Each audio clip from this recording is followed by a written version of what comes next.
2 दिन पूर्व थाना चिमनगंज में नीलगंगा निवासी किशोरी द्वारा इंस्टाग्राम और फेसबुक के जरिए चिमनगंज में रहने वाली नाबालिग को जाल में फंसाकर उसे जबरन देह व्यापार कराने का मामला सामने आया था। मामले में आरोपी किशोरी ने नाबालिग से बड़नगर और देवसा गेट स्थित नाहटा पैलेस होटल में देह व्यापार कराया था। मामले में पुलिस ने नीलगंगा निवासी किशोरी सहित 4 आरोपियों को गिरफ्तार किया है। सोमवार को पुलिस कंट्रोल रूम पर आयोजित प्रेस वार्ता में एसीपी रूपेश द्विवेदी और एसीपी पल्लवी शुक्ला ने सनसनीखेज खुलासा किया है। पुलिस ने बताया कि मामले में आरोपी और फरियादी दोनों नाबालिग किशोरी हैं।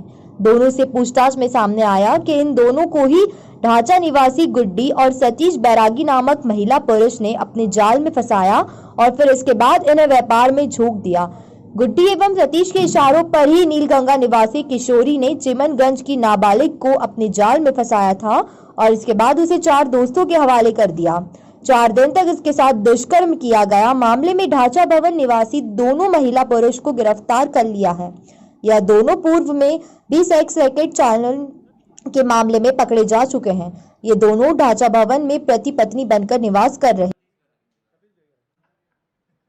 चिमनगंज क्षेत्र में एक प्रकरण आया था जिसमें एक नाबालिग बालिका के साथ में गलत काम करने की रिपोर्ट आई थी। इस रिपोर्ट पर से जो कार्रवाई की गई है उसमें ये जो और पूछताछ में जो चीज़ें आई हैं, इस नाबालिग बच्ची को एक इंस्टाग्राम के माध्यम से एक सहेली उसकी बनी, उसकी दोस्ती हुई और दोस्ती के बाद में फिर उनका मेल जोल शुरू हुआ और उस सहेली के साथ में जब वो एक बार घूमने गई तो वहाँ पर कुछ लड़के मिले और उसको साथ में लेकर गए और उसके साथ में गलत काम किया।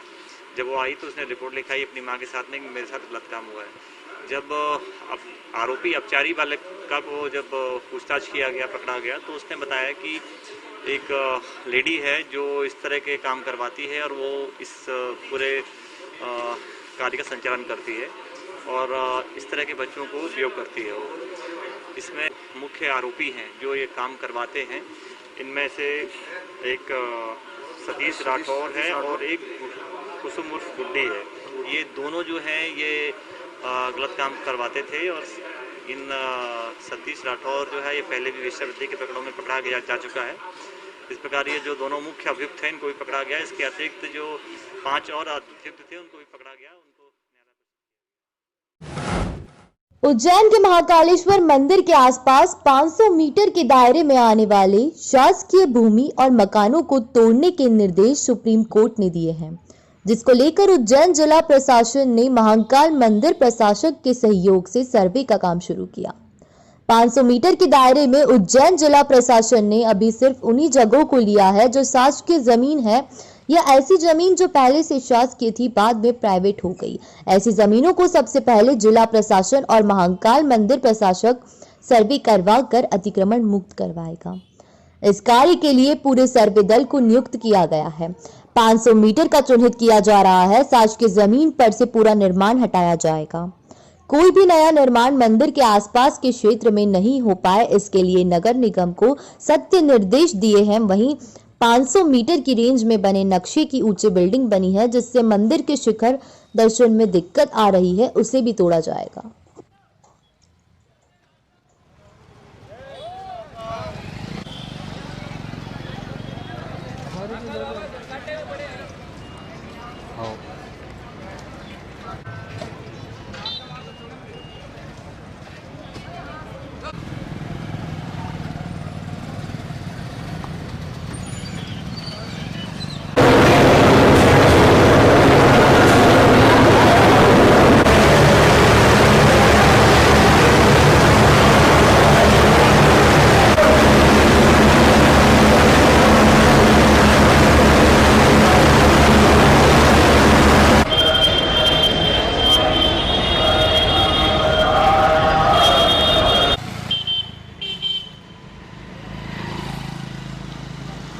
मीटर का जो दायरा है उसमें जो सुप्रीम कोर्ट ने बोला है कि अतिक्रमण जो हटाए जाएंगे, तो उसमें जो अतिक्रमण की परिभाषा है वो ये अभी हम लोगों ने ली है कि कहीं पर अगर कोई शासकीय ज़मीन है या अगर कोई ऐसी ज़मीन है जो पहले शासकीय थी बाद में प्राइवेट हो गई, पहले हम लोग उसको टारगेट करेंगे, उसका जो अतिक्रमण है उसको हटाएंगे।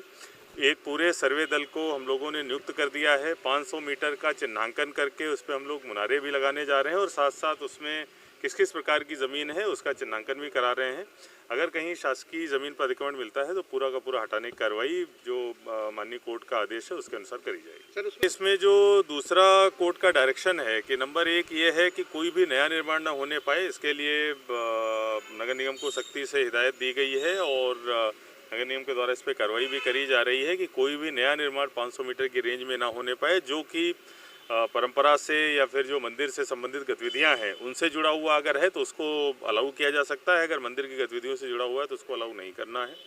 इसके संबंध में हम लोग कार्रवाई कर रहे हैं। और इसके अलावा इस 500 मीटर की रेंज में अगर कोई ऐसी ऊंची बिल्डिंग्स हैं जो बिना नक्शे के बनी हुई हैं, चूँकि अगर नक्शा पास है वहाँ पर उसके हिसाब से बनी हुई है तो अभी हमको इंतज़ार करना पड़ेगा जब तक कि वहाँ पर नया निर्माण कोई 20-25 साल बाद शुरू हो, तभी वो हट पाएंगे। लेकिन अगर नक्शे के विरुद्ध कोई निर्माण है और ऊंची बिल्डिंग है जो शिखर के दर्शन को प्रभावित करती है तो हम लोग निश्चित रूप से उसको तोड़ने का भी काम करेंगे। अखिल भारतीय हिंदू महासभा एवं युवा शिव सेना गोरक्षा न्यास की ओर से ज्ञापन में बताया गया कि खकरिया हरदा के समीप पंचमुखी हनुमान मंदिर के पुजारी नारायण गिरी महाराज की संदिग्ध अवस्था में हत्या हो गई थी। इसमें पुलिस ने अज्ञात हत्यारों के खिलाफ प्रकरण दर्ज कर लिया है। इसी प्रकार महाराष्ट्र के पालघर में भी संतों की बर्बरता से हत्या की गई थी। इसमें भी सरकार की तरफ से कोई कार्रवाई नहीं की गई है। हिंदू महासभा के लोगों ने प्रधानमंत्री नरेंद्र मोदी तथा मुख्यमंत्री शिवराज सिंह से मांग की है कि जल्द से जल्द आरोपियों के खिलाफ कड़ी कार्रवाई की जाए, नहीं तो प्रदेश स्तर पर आंदोलन किया जाएगा। इस दौरान महासभा के प्रदेश कार्यकारी अध्यक्ष मनीष सिंह चौहान, राकेश तिवारी सहित बड़ी संख्या में कार्यकर्ता मौजूद थे। इधर संत समाज की ओर से महामंडलेश्वर शैलेशनाथ गिरी ने कहा कि हम भी भगवान महाकाल के सामने खड़े हैं और साधु धर्म की रक्षा के लिए अब उनकी रक्षा नहीं होगी तो वह क्या करेंगे। वहीं महाराष्ट्र से आए संत ने कहा कि यदि कार्रवाई नहीं की जाती है तो उसको संत समाज आत्मध्याय करेगा।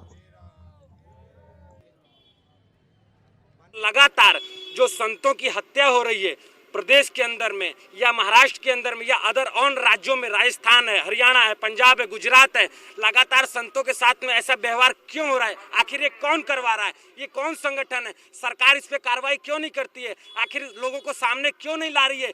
जो लोग ऐसी घटनाओं को लगातार अंजाम दे रहे हैं, आखिर ये लोग कौन है? इन सभी लोगों के उद्देश्य को भारत सरकार नेस्तनाबूद क्यों नहीं कर रही है? लगातार लोगों को मारे जा रही है। ये किसको मार रही है? द्वापर सतयुग की परंपरा को मार रही है, सनातन धर्म के रक्षक को मार रही है, देवी देवताओं की भक्ति करने वाले को मार रही है। आखिर उनका क्या दोष है? यही दोष है कि आप लोगों की रक्षा करने के लिए, सनातन की सुरक्षा करने के लिए अपना घर परिवार त्याग करके, माता पिता को त्याग करके समाज की सेवा के लिए अपना जीवन पूरा व्यतीत कर दिया, समाज को अपना जीवन समर्पित कर दिया। और उनके साथ ऐसा व्यवहार होना ये सभी देशवासियों के लिए, हिंदुत्व के लिए, सनातन के लिए बहुत खतरे का विषय है। हम भारत सरकार से, गृह मंत्रालय से और शिवराज सिंह चौहान जी से और इनके गृह मंत्री से सबसे निवेदन करता हूं कि जल्द से जल्द इस पे कार्रवाई हो और हमारे संतों को न्याय मिले। क्या है, प्रशासन यदि इस पे कार्रवाई नहीं करेगी तो हम आत्मदाह भी करेंगे। उज्जैन के अलग अलग जोन पर पश्चिम क्षेत्र विद्युत वितरण कंपनी लिमिटेड के सरकारी कर्मचारियों ने आज काला पट्टी बांधकर निजीकरण के विरोध में प्रदर्शन किया। मक्सी जोन रोड पर कई अधिकारी कर्मचारी काला पट्टी बांधे हुए नजर आए और बाद में उन्होंने काम छोड़कर अपने ऑफिस के बाहर सरकार के खिलाफ नारेबाजी की। दरअसल विद्युत वितरण कंपनी के निजीकरण को लेकर उज्जैन शहर के 1500 शासकीय अशासकीय कार्य कर रहे हैं। फ्रिगस के मुख्य कार्यपालन कार्यालय पर कर्मचारी एकजुट हुए थे और उनका कहना था कि सरकार अगर विद्युत वितरण कंपनी को निजीकरण करती है तो उन्हें काफी समस्या का सामना करना पड़ सकता है और उससे उनका काम भी प्रभावित होगा, जिसके चलते आज सभी कर्मचारियों ने प्रदर्शन किया और कहा कि अगर उनकी मांगे नहीं मानी गई तो आने वाले समय में और उग्र प्रदर्शन होगा। आज जो है सभी संगठनों द्वारा यहाँ पर उपस्थित हैं, उनके द्वारा उज्जैन डिवीजन द्वारा, संभाग द्वारा जो केंद्र सरकार द्वारा अभी वर्तमान में एक ड्राफ्ट लाया गया है जो कि सभी विद्युत कंपनी अथवा जो विद्युत बोर्ड हैं उनको जो है प्राइवेटाइजेशन करने का, पूर्णतः प्राइवेटाइजेशन किया जाने के बाबत किया जा रहा है, जिसमें कि जो कि कर्मचारी हितैषी तथा पब्लिक हितैषी दोनों न होकर कहीं ना कहीं नुकसानदायक है, जिसका विरोध किया जाना आवश्यक है। इसलिए हम लोग इसका सब विरोध कर रहे हैं। उज्जैन में प्रदेश के उच्च शिक्षा मंत्री मोहन यादव ने दशहरा मैदान स्थित जिले की सबसे बड़ी लाइब्रेरी बनाने के लिए भूमि पूजन किया। दरअसल मंत्री यादव चाहते हैं कि प्रदेश की सबसे अच्छी सुसज्जित लाइब्रेरी उज्जैन में बने। इसके लिए उन्होंने gas authority of India limited से 30 लाख का मद मंजूर कराया है। वहीं यादव ने मीडिया से बात करते हुए कहा कि लाइब्रेरी को बहुत अच्छा बनाने का प्रयास किया जाएगा। अगर इसमें और फंड लगेगा तो अपने पास विधायक निधि से 30 लाख का फंड मंजूर करेंगे। मोहन यादव ने कहा कि शहर में एक अच्छी लाइब्रेरी की कमी थी, जिसके कारण कई लोग अच्छी किताबें पढ़ने से वंचित रह जाते थे, लेकिन इसके बनने के बाद कई लोग आकर किताबें पढ़ सकेंगे। वहीं शहर के उन लोगों से भी गुजारिश की जाएगी जिनके पास किताबों का संग्रह किया हुआ है, ताकि उनकी किताबों को भी लाइब्रेरी में आकर आम लोग पढ़ सकें।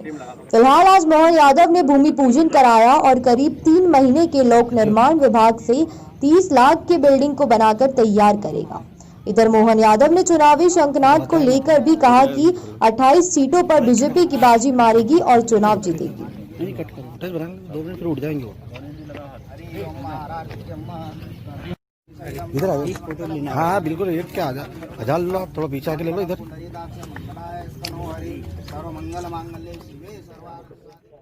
आज लगभग हमारी 30 लाख की लागत से प्राथमिक स्तर से यहाँ लाइब्रेरी बनाने का एक शुरुआत की गई है। ये एक अनूठा प्रयोग है जिसमें जिसके घरों में भी पुस्तकें होगी, हम पुस्तकों का संग्रह भी करेंगे। और ये दक्षिण के अंदर एक सरकारी स्तर पे कोई लाइब्रेरी नहीं थी, तो एक लाइब्रेरी की सौगात मिलेगी।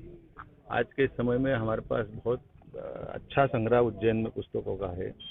हम कोशिश कर रहे हैं कि सार्वजनिक स्तर पे ऐसे इस टाइप का पुस्तकालय की स्थापना करने के साथ लोगों को ज्ञान की और जो स्टडी करने के लिए आवश्यक है वैसी पीजी लायक क्लास की जो जरूरत होगी, आज की इस लाइब्रेरी के प्रोजेक्ट से उसकी पूर्ति होगी, ये मुझे उम्मीद है। कितने लाख का बना?